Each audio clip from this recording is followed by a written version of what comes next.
ഗൾഫ്രണ്ടിന് ഏറ്റവും ചീപ്പസ്റ്റും അഫോർഡബിളും ആയിട്ടൊരു ബൈക്കാണ് ഇത്. അതേപോലെ ഇതിൻ്റെ കാര്യത്തിലൊക്കെ നിങ്ങൾ പോക്കറ്റ് റോക്കറ്റ് എന്ന് പറയുമെങ്കിൽ ഇതാണ് ദ പോക്കറ്റ് ബുള്ളറ്റ്. ക്രാഷ് കാർഡൊക്കെ ഇവ രണ്ടാമത് വെച്ചാണ്. പിന്നെ EMI എടുക്കാൻ നേരത്തെ പലരുടെയും വിചാരമുണ്ട്. Guys welcome back to my YouTube channel. നമ്മൾ നിങ്ങൾക്കായിട്ട് കൊണ്ടുവന്നിരിക്കുന്നത് ഹണ്ട 350 ഡാപ്പർ ഓറഞ്ച് എഡിഷനാണ്. ഇത് 2025. നമ്മൾ ഈ ഡ്യൂക്ക് 3 റേഞ്ചിൻ്റെ കാര്യം പറയുകയാണെങ്കിൽ പോക്കറ്റ് റോക്കറ്റ് എന്ന് പറയുമെങ്കിൽ ഇതാണ് ഒരു പോക്കറ്റ് ബുള്ളറ്റ്. കാരണം ഇതിൻ്റെ സൈസ് കണ്ടാൽ തന്നെ അറിയാൻ പറ്റും. നല്ലയ്ക്ക് കോമ്പാക്റ്റ് ആണ്. ആയിരിക്കുന്ന കട്ടി ഈ വണ്ടി നല്ലയ്ക്ക് ചെറുതാണ്. കുറച്ച് ഹൈറ്റ് കുറഞ്ഞുള്ളവർക്കൊക്കെ എടുത്ത് വെച്ച് പെരുമാറാൻ പറ്റിയ വണ്ടിയാണ്. കാരണം ഇതിൻ്റെ സീറ്റ് ഹൈറ്റ് നല്ലയ്ക്ക് കുറവാണ്. പിന്നെ വണ്ടിയുടെ സൈസ് നല്ലയ്ക്ക് കുറവാണ്. നിങ്ങൾ വിചാരിക്കുന്നതിനെക്കാട്ടി ഈ ഒരു വണ്ടി ചെറുതാണ്. ഒരു ബുള്ളറ്റിൻ്റെയൊക്കെ അടുത്ത് വെച്ച് നോക്കിക്കഴിഞ്ഞാൽ വണ്ടിയുടെ സൈസ് എന്തുമാത്രം കോമ്പാക്റ്റ് ആണെന്ന് നിങ്ങൾക്ക് മനസ്സിലാവും. പിന്നെ ഞാൻ ഈ വീഡിയോ എടുക്കാൻ നേരത്തെ കുറച്ചധികം കാര്യങ്ങൾ എനിക്ക് പറയാനുണ്ട്. വണ്ടിയുടെ പറ്റി മാത്രമല്ല, ഇന്ന് നമ്മുടെ ചാനൽ 9,000 സബ്സ്ക്രൈബേഴ്സ് ഇന്നലെ വൈകിട്ട് അടിച്ചിരിക്കുകയാണ്. 8 ദിവസമായിട്ട് യൂട്യൂബിലൊക്കെ ഷോർട്സും കാലം മാത്രമേ ഇടുകയുള്ളായിരുന്നു. മെയിൻ വീഡിയോ കിട്ടിയിട്ട് കുറച്ച് ദിവസമായി. അതിൻ്റെ മെയിൻ കാര്യം എന്ന് വെച്ച് കഴിഞ്ഞാൽ എൻ്റെ ഇൻസ്റ്റാ360 ചെറിയൊരു ഇഷ്യൂ ഉണ്ടായിരുന്നു, ഫ്ലിക്കർ ആവുന്നത്. അത് ഇൻസ്റ്റാ360യുടെ ടീം തന്നെ നമുക്ക് ഇങ്ങോട്ട് മെസ്സേജ് അയച്ച് എല്ലാം ശരിയാക്കി തന്നിട്ടുണ്ട്. ഇപ്പോൾ അത് മാറിയിട്ടുണ്ട്. എന്തായാലും എൻ്റെ ഹെൽമെറ്റിൻ്റെ അത് ചെറിയൊരു മൈക്കുണ്ട്. ആ മൈക്കിൻ്റെ മുകളിൽ ഡീക്കായിട്ടുണ്ട്. അത് കളഞ്ഞു പോയി. അത് കളഞ്ഞു പോയിട്ട് തന്നെ വീഡിയോ ഒക്കെ എടുക്കാൻ തലേക്ക് പതറലുണ്ട്. ആ സെപ്പറേറ്റ് ഇവിടെ ഒന്നും കിട്ടുന്നില്ല. അങ്ങനെ ചില്ലറ ഒരുപാട് പ്രശ്നങ്ങളൊക്കെ ഉണ്ടായിരുന്നു. അതേപോലെ തന്നെ വേറൊരു കാര്യമുണ്ട്. ഞാനിപ്പോൾ BTech പാസ്സായി. ഞാനിപ്പോൾ ഒരു മെക്കാനിക്കൽ എഞ്ചിനീയർ ആയിട്ടുണ്ട്. അതൊക്കെ സർട്ടിഫിക്കറ്റ് തരുമ്പോൾ ഞാൻ സെപ്പറേറ്റ് ഒരു വീഡിയോ ആയിട്ട് എന്തായാലും ചെയ്യുന്നതായിരിക്കും. നമ്മൾ കൊണ്ടുവന്നിരിക്കുന്നത് ഡാപ്പർ ഓറഞ്ച് എന്ന് പറയുന്നൊരു മോഡലാണ്. പിന്നെ ഈ ഒരു വണ്ടി ഹൈറ്റ് കുറഞ്ഞവർക്ക് ഏറ്റവും ബെസ്റ്റാണെന്ന് പറഞ്ഞത് കാലൂത്തുന്ന കാര്യത്തിൽ മാത്രമല്ല, കാലൊക്കെ എത്തിയില്ലെങ്കിലും ഏത് വണ്ടി വേണം ഓട്ടിക്കാം. ഹൈറ്റ് കൂടിയ ഒരാൾക്ക് ഓട്ടിക്കാൻ പറ്റുള്ളൊന്നുമില്ല. കംഫർട്ടൊക്കെ അതിലേക്ക് കിട്ടും. ഞാൻ ജസ്റ്റ് പറഞ്ഞത് ഹൈറ്റ് കൂടിയ ആൾക്കാർ ഈ വണ്ടി ഇരിക്കുന്ന ലുക്ക് ചെറുതായിട്ട് ചിലർക്കൊന്നും ഇഷ്ടപ്പെടില്ല. ഞാൻ ഈ വണ്ടിയിലൊന്ന് ക്യാരി ചെയ്യുന്ന ലുക്ക് നിങ്ങൾക്ക് കാണിച്ചു തരാം എന്തായാലും. പക്ഷേ ഇതിൻ്റെ ഓണറത്തി ഹൈറ്റൊക്കെ ഉള്ള ഒരാൾ തന്നെയാണ്. അവൻ ഓട്ടിക്കാൻ വേണ്ടി നിനക്ക് ഹൈറ്റ് ഉണ്ടായിട്ട് ഓടിക്കാൻ കുഴപ്പമൊന്നുമില്ലല്ലോ. ഇത് ഹൈറ്റ് ഉണ്ടെങ്കിൽ ഓട്ടിക്കാൻ കുഴപ്പമൊന്നുമില്ല. ജസ്റ്റ് ആ ഒരു ലുക്കിൻ്റെ വ്യത്യാസം മാത്രമേ നിങ്ങൾക്ക് തോന്നുകയുള്ളൂ. ഈ ഒരു വണ്ടിയുടെ ഓൺ റോഡ് പ്രൈസ് എന്ന് വെച്ചാൽ 2,06,000 ഈ വണ്ടി അവൻ CC ഇട്ടാണ് എടുത്തേക്കുന്നത്. അവൻ ഒരു 67,000 അടച്ചിട്ടുണ്ട്. 67,000 അടച്ചിട്ട് 3 വർഷത്തേക്കാണ്. പിന്നെ ഇതിൻ്റെ EMI അടവും കാര്യങ്ങളൊക്കെ വരുന്നത് 3,950 വെച്ചിട്ട് 4 വർഷത്തേക്ക് അടയ്ക്കണം. ഞാൻ ഒരിക്കലും EMI ഇട്ട് വണ്ടി എടുക്കുന്നതൊന്നും ഒട്ടും പ്രൊമോട്ട് ചെയ്യാത്ത കാര്യമാണ്. കാരണം ഇരട്ടി അടയ്ക്കേണ്ടി വരും. ഇൻ കേസ് നിങ്ങൾ എടുക്കുന്നെങ്കിൽ തന്നെ മാക്സിമം ഡൗൺ പേയ്മെൻറ്റ് അടച്ചിട്ട് കുറച്ച് ഫണ്ടുമല്ലോ EMI ഇട്ട് അടയ്ക്കുന്നതായിരിക്കും നല്ലത്. കാരണം നല്ല എനിക്ക് സൈസ് കുറവാണെന്ന് ഞാൻ ക്യാരി ചെയ്യുന്ന ലുക്ക് ഞാൻ എന്തായാലും ആഡ് ചെയ്യാം. പിന്നെ എനിക്കിതൊരു പ്രശ്നമായിട്ട് തോന്നിയ കാലത്തെ ഗ്രൗണ്ട് ക്ലിയറൻസ് ആണ്. നിങ്ങൾക്ക് നോക്കി അറിയാൻ പറ്റും. അത്യാവശ്യം നല്ല ഗ്രൗണ്ട് ക്ലിയറൻസ് കുറവാണ്. ഇവിടെയൊക്കെ ഓടിക്കുമ്പോൾ അവൻ ഇതുവരെ അടിയും തട്ടിത്തില്ലെന്നാണ് ഇതിൻ്റെ ഓണർ പറയുന്നത്. വണ്ടി എടുത്തതിന് ശേഷം ഫസ്റ്റ് സർവീസ് 500 ഫസ്റ്റ് സർവീസ്. വണ്ടി എടുത്തതിന് ശേഷം 300 കിലോമീറ്റർ മാത്രമേ ഓടിയിട്ടുള്ളൂ. പക്ഷേ 300 കിലോമീറ്റർ ഓടുമ്പോൾ തന്നെ ഏകദേശം മനസ്സിലാവും വണ്ടി എവിടെയൊക്കെ തട്ടൂലെന്ന്. ഇത് പക്ഷേ ഈ അടി ഇതുവരെ തട്ടിയിട്ടില്ല. സാധാ രീതിയിൽ ബമ്പൊക്കെ കയറ്റി ഇറക്കുന്ന സമയത്തും പക്ഷേ ചില ഗട്ടറുകളിലൊക്കെ സെൻട്രൽ സ്റ്റാൻഡ് തട്ടുന്ന ഒരു ഇഷ്യൂ ആയിട്ട് തോന്നുന്നുണ്ട്. പിന്നെ ഈ ഒരു വണ്ടി ഞാൻ വേറൊരു വീഡിയോ കണ്ടപ്പോൾ അവർ പറയുന്നത് കേട്ടായിരുന്നു ഇതിന് 8ഒക്കെ എടുത്ത് പഠിക്കാൻ വേണ്ടി ബെസ്റ്റ് വണ്ടിയാണെന്ന്. കാരണം ഇതിന് വീൽ ബേസ് കുറവാണ്. വീൽ ബേസ് കുറവായിട്ട് തന്നെ ഫ്ലിക്ക് ചെയ്യാനും കോർണർ എടുക്കാനൊക്കെ കുറച്ച് ഈസി ആണെങ്കിലും ഹൈവേയിൽ ഇതിൻ്റെ സ്റ്റെബിലിറ്റീനെ കുറച്ച് ബാധിക്കും. വണ്ടി ആയതുകൊണ്ട് തന്നെ നമുക്കിപ്പോൾ ഹൈവേയിലൊക്കെ എടുത്ത് അറിഞ്ഞു വേണ്ടി പോകാൻ വേണ്ടി പറ്റില്ല.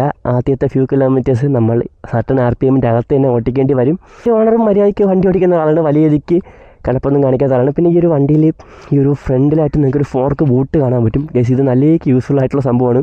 എൻ്റെ വണ്ടിയിൽ ഇട്ടിട്ടുണ്ട്. ഈ ഒരു സാധനം ഇട്ട് കഴിഞ്ഞാൽ നിങ്ങൾക്ക് ഒരു ഫോർക്കിൻ്റെ ഭാഗത്തുനിന്ന് ക്ലീൻ ചെയ്ത് പോയിട്ട് തുറന്നു നോക്കിയിട്ട് ആവശ്യം പോലും ഇല്ല. എത്ര അഴുക്കുള്ള വഴികൾ ഓടിച്ചാലും ഈ സാധനം ഒന്ന് പൊക്കി നോക്കിക്കഴിഞ്ഞാൽ അവിടെ നീറ്റായിട്ടിരിക്കും. നിങ്ങളെ ഫോർക്ക് ഫീലൊന്നും പെട്ടെന്ന് പോവില്ല. നിങ്ങളെ ഈ ഒരു സ്റ്റമ്പിലൊന്നും സ്ക്രാച്ചിങ് ആണെന്ന് വീട്ടിൽ നല്ല യൂസ്ഫുൾ ആയിട്ടുള്ള പ്രൊഡക്റ്റാണ്. ഈ ഒരു ഫാനിലോട്ട് പറയുകയാണെങ്കിൽ തന്നെ ഒരു ചെറിയ രീതിക്കുള്ള എക്സോസ്റ്റാണ് കൊടുത്തേക്കുന്നത്. പക്ഷേ എൻ്റെ സൗണ്ട് അത്യാവശ്യം നൈഫായിട്ടുള്ള സൗണ്ടാണ്. ഞങ്ങൾക്ക് സൗണ്ട് കേൾപ്പിച്ചു തരാം.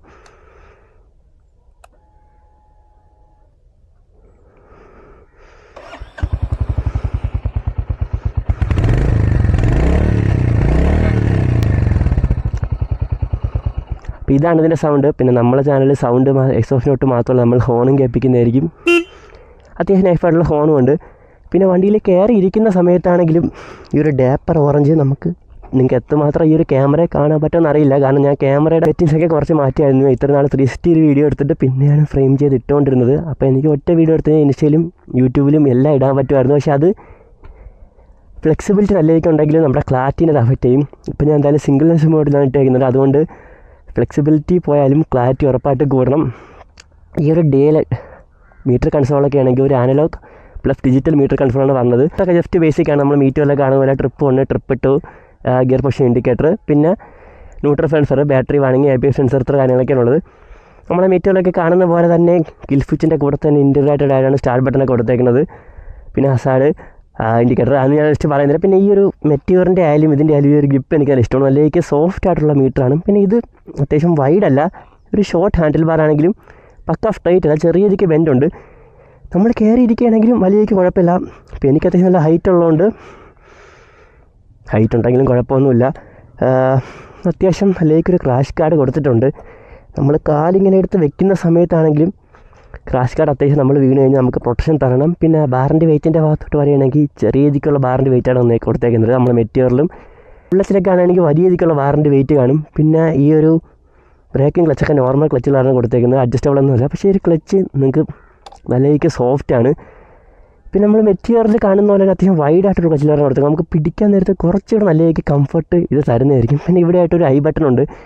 ഇതിൽ താത്താണ് നമുക്ക് ഈ ഒരു മീറ്ററിങ് കൺട്രോളിലെ കാര്യങ്ങളൊക്കെ കൺട്രോൾ ചെയ്യാനും ചേഞ്ച് ചെയ്യാനൊക്കെ പറ്റുന്ന ഓപ്ഷനുള്ളത്.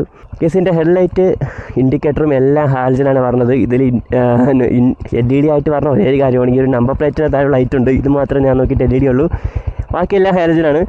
പക്ഷേ ഈ ഒരു ഹെഡ്ലൈറ്റ് ഹാലജൻ ആണെങ്കിലും നിങ്ങൾ ആരും ബുദ്ധിമുട്ടൊന്നും എടുക്കേണ്ട ആവശ്യമൊന്നുമില്ല. കാരണം ഈ ഒരു ഹെഡ്ലൈറ്റ് നല്ല രീതിക്ക് ത്രോ ഉണ്ട്. ഈ ഒരു 300 കിലോമീറ്റർ ഓടിച്ചതിൻ്റെ ഓണർ തന്നെ പറഞ്ഞാണ് ഈ ഒരു ഹെഡ്ലൈറ്റിൻ്റെ ത്രോയിനെ പറ്റി.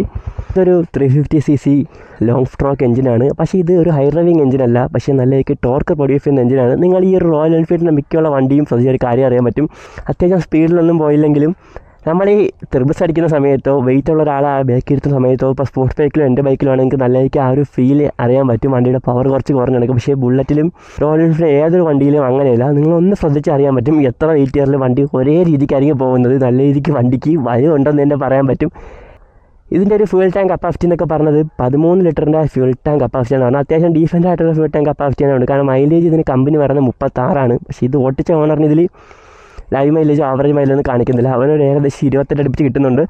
അത് കുറച്ച് സർവീസൊക്കെ കഴിയുമ്പോഴത്തേക്ക് താനേ മൈലേജ് കൂടി കമ്പനി പറയുന്നൊരു മൈലേജോട്ട് എത്തും. അത് പിന്നെ ഇവിടെ തന്നെ ഈ ഒരു ഒയറൊക്കെ നല്ല രീതിക്ക് കൺസീൽ ചെയ്ത് വെച്ചിട്ടുണ്ട്. ആ ഒയർ ഇവിടെ സ്ക്രാച്ച് ആവാതിരിക്കാൻ വേണ്ടി ഇവിടെ എക്സ്ട്രാ ഫിലിമും കാര്യമൊക്കെ ഞാൻ നോക്കിയിട്ട് ഒട്ടിച്ച് വെച്ചിട്ടുണ്ട്. പിന്നെ എക്സോസ്റ്റ് കുറച്ച് എക്സ്പോസ്ഡ് ആയ രീതിയിൽ തോന്നുന്നു. പിന്നെ ഈ വണ്ടിയുടെ സെൻട്രൽ സ്റ്റാൻഡ് ഇടിക്കുന്ന ഒരു ഇഷ്യൂ അവൻ്റെ അടുത്ത് പറഞ്ഞായിരുന്നു. അപ്പോൾ അത് ഇടിക്കും. ഇതിൻ്റെ ബ്രേക്കിങ്ങിലോട്ട് നമ്മൾ നോക്കുകയാണെങ്കിൽ ഫ്രണ്ടിൽ ഒരു 300 mm ഡിസ്ക് ബ്രേക്കും ബാക്കിലാണെങ്കിൽ 220 mm ഡിസ്ക് ബ്രേക്കുമാണ്. ബ്രേക്കിംഗ് അത്യാവശ്യം ഇതിന് എഫിഷ്യൻ്റ് ആയിട്ട് തന്നെ ഉണ്ട്. പക്ഷേ ഹൈവേയിൽ ഇതിൻ്റെ സ്റ്റെബിലിറ്റി എനിക്ക് ചെറിയ ഡൗട്ടുണ്ട്. കാരണം വണ്ടിയുടെ വീൽ ബേസ് നല്ല രീതിക്ക് ചെറുതാണ്. ഗ്രൗണ്ട് ക്ലിയറൻസ് കുറവായത് എനിക്ക് ചെറിയൊരു പോരായ്മയായിട്ട് തോന്നുന്നുണ്ട്. അവന് സെൻട്രൽ സ്റ്റാൻഡ് ഇവിടെ തന്നെ ഇടിക്കുമെങ്കിൽ ഓഫ് റോഡ് കൊണ്ടുപോകാൻ വേണ്ടി എന്തായാലും നല്ല രീതിക്ക് ബുദ്ധിമുട്ടായിരിക്കും. പിന്നെ ഈ ഒരു വണ്ടിയുടെ പവർ ഫിഗേഴ്സും കാര്യങ്ങളും ഞാൻ പറയുന്നില്ല, ജസ്റ്റ് വാല്യൂസ് പറഞ്ഞിട്ട് ഒരു കാര്യമില്ല. നിങ്ങൾ ഈ വണ്ടി ഡയറക്റ്റ് ഓടിച്ച് നോക്കുന്നതായിരിക്കും നല്ലത്. പിന്നെ ഒരു കാരണവശാലും റിവ്യൂ ഒക്കെ കണ്ട് വണ്ടി എടുക്കാതിരിക്കാൻ വേണ്ടി നോക്കണം. സ്വന്തമായിട്ട് എനിക്ക് വണ്ടി കണ്ട് ഇഷ്ടപ്പെട്ട് കഴിഞ്ഞാൽ ഷോറൂമിൽ ചെല്ലുക, ടെസ്റ്റ് ഡ്രൈവ് അടിക്കുക. 2-3 ദിവസം പറ്റുമെങ്കിൽ 2-3 ഷോറൂമിൽ ടെസ്റ്റ് ഡ്രൈവ് അടിച്ചതിന് ശേഷം മാത്രം എടുക്കുക. കാരണം പലർക്കും പല രീതിക്കുള്ള വ്യൂസും കാര്യങ്ങളൊക്കെയാണ് പറഞ്ഞത്. ഇപ്പം ഞാൻ വിചാരിക്കുന്ന രീതിക്കായിരിക്കും വേറെ ആൾ വിചാരിക്കുന്നത്. അപ്പോൾ വ്യൂ ചേഞ്ച് വരും. ഇപ്പോൾ ചിലവരൊക്കെ പൈസയൊക്കെ കൊടുത്തായിരിക്കും റിവ്യൂ ചെയ്യുന്നത്. അപ്പോൾ വണ്ടിനെ പറ്റി ഒരു മോശം കാര്യമൊന്നും പറയില്ല. അപ്പോൾ ഇഷ്ടപ്പെട്ട വണ്ടി 2-3 പ്രാവശ്യം പോയി ഓടിച്ചതിന് ശേഷം മാത്രം എടുക്കുക. എന്നിട്ട് EMI കാര്യങ്ങളൊന്നും എടുക്കാതിരിക്കാൻ നോക്കണം. ഇൻ കേസ് ചെറിയ ഫണ്ട് ഷോർട്ടൊക്കെ ആണെങ്കിൽ മാക്സിമം ഡൗൺ പേയ്മെൻറ്റ് അടച്ചിട്ട് ചെറിയൊരു ഫണ്ട് പൈസ മാത്രം EMI ആയിട്ട് എടുക്കാൻ വേണ്ടി നോക്കണം. പിന്നെ EMI എടുക്കാൻ നേരത്തെ പലരുടെയും വിചാരം എന്ന് വെച്ച് കഴിഞ്ഞാൽ കുറച്ചാൾ അടച്ചിട്ട് പിന്നെ ഒറ്റങ്ങ് ക്ലോസ് ചെയ്യാമെന്നാണ്. പക്ഷെ നിങ്ങൾ ഒരു കാര്യം ആലോചിക്കണം. നിങ്ങൾ ഈ ഒരു EMI പതുക്കെ അടച്ചുകൊണ്ടിരിക്കുന്നതാണ്. EMI നിങ്ങൾക്ക് തരുന്ന കമ്പനിക്ക് എപ്പോഴും ഇഷ്ടം. നിങ്ങൾ ഒത്തടച്ച് കഴിഞ്ഞാൽ അത്രയും നാൾ നിങ്ങളിൽ നിന്ന് കിട്ടുന്ന ഇൻട്രസ്റ്റ് അവർക്ക് നഷ്ടപ്പെടും. അപ്പോൾ നിങ്ങൾ ഒത്തടയ്ക്കുന്നത് അവർക്ക് ഒരിക്കലും ഇഷ്ടമുള്ളൊരു കാര്യമല്ല. അതുകൊണ്ട് തന്നെ നിങ്ങൾ ഒത്തിരി ക്ലോസ് ചെയ്യാൻ പോവുകയാണെങ്കിൽ അഡീഷണൽ ചാർജസും കാര്യങ്ങളൊക്കെ അവന്മാർ വാങ്ങിക്കും, അത് ഉറപ്പാണ്. ഒരു ചെറിയ കാര്യം കൂടെ നിങ്ങളുടെ അടുത്ത് പറയാണ്ട്, ഈ ഒരു ക്രാഷ് കാർഡൊക്കെ ഇവ രണ്ടാമത് വെച്ചാണ് 3800 രൂപയ്ക്ക്. പിന്നെ ഇതിൽ സം കാർഡ് വരുന്നില്ല. അടുത്ത സർവീസിന് പോകുമ്പം വെക്കുകയാണെങ്കിൽ ഞാൻ അതോടെ വിട്ടിട്ടേക്കാം. പിന്നെ അതൊന്നും കൊടുത്തില്ലെന്ന് പറഞ്ഞാൽ നമുക്ക് കുറ്റമൊന്നും പറയത്തില്ല. 2,60,000 രൂപ മാത്രമാണ് ഓൺ റോഡ് പ്രൈസ് വരുന്നത്. റോയൽ എൻഫീൽഡിൻ്റെ ഏറ്റവും ചീപ്പസ്റ്റും അഫോർഡബിളും ആയിട്ടൊരു ബൈക്കാണ് ഇത്. അതേപോലെ തന്നെ കോമ്പാക്റ്റുമാണ്.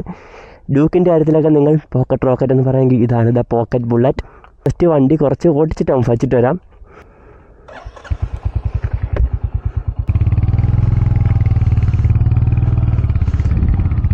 ഈ സാബും പറഞ്ഞ പോലെ തന്നെയാണ്.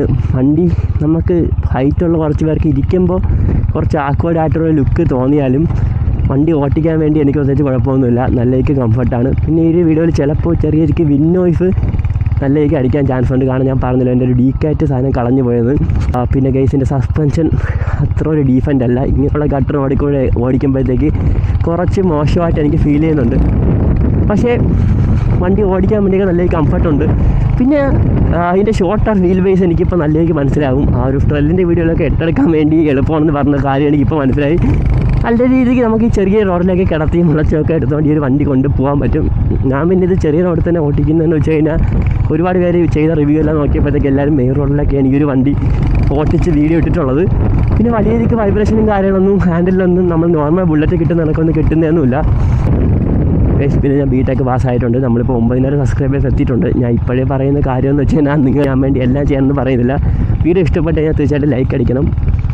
ഇതുവരെ ചാനൽ സബ്സ്ക്രൈബ് ചെയ്താണ് വീഡിയോ കണ്ടുകൊണ്ടിരിക്കുന്നതെങ്കിൽ ഒന്ന് സബ്സ്ക്രൈബ് കൂടെ ചെയ്യണം. ഇത് മാത്രമേ ഞാൻ പറയുന്നുള്ളൂ. അപ്പോൾ ഇപ്പോൾ 9,000 സബ്സ്ക്രൈബേഴ്സ് ആയിട്ടുണ്ട്. ഇതിന് പിന്നെ വേറൊരു കാര്യം കൂടെയൊക്കെ ഉണ്ട്. എനിക്കിപ്പോൾ യൂട്യൂബിൽ 9,000 സബ്സ്ക്രൈബേഴ്സ് ആയിട്ടുണ്ട്. പക്ഷേ ഇൻസ്റ്റയിൽ 7,200 ഉള്ളൂ. അപ്പോൾ കണ്ടുകൊണ്ടിരിക്കുന്ന കുറേ പേര് ഇൻസ്റ്റ ഫോളോ ചെയ്തിട്ടില്ല. ഞാൻ ഇൻസ്റ്റയിലായിരിക്കും കൂടുതൽ വീഡിയോസും ഷോർട്സും കാണാനൊക്കെ ഇടുന്നത്. അപ്പോൾ അതൊക്കെ കാണണമെന്നുണ്ടെങ്കിൽ എൻ്റെ ഇൻസ്റ്റയും കൂടെ ഒന്ന് ഫോളോ ചെയ്ത് വെച്ചേക്കുക. പിന്നെ ഞാൻ എന്തൊക്കെയോ പറയണമെന്നൊക്കെ വിചാരിച്ചു.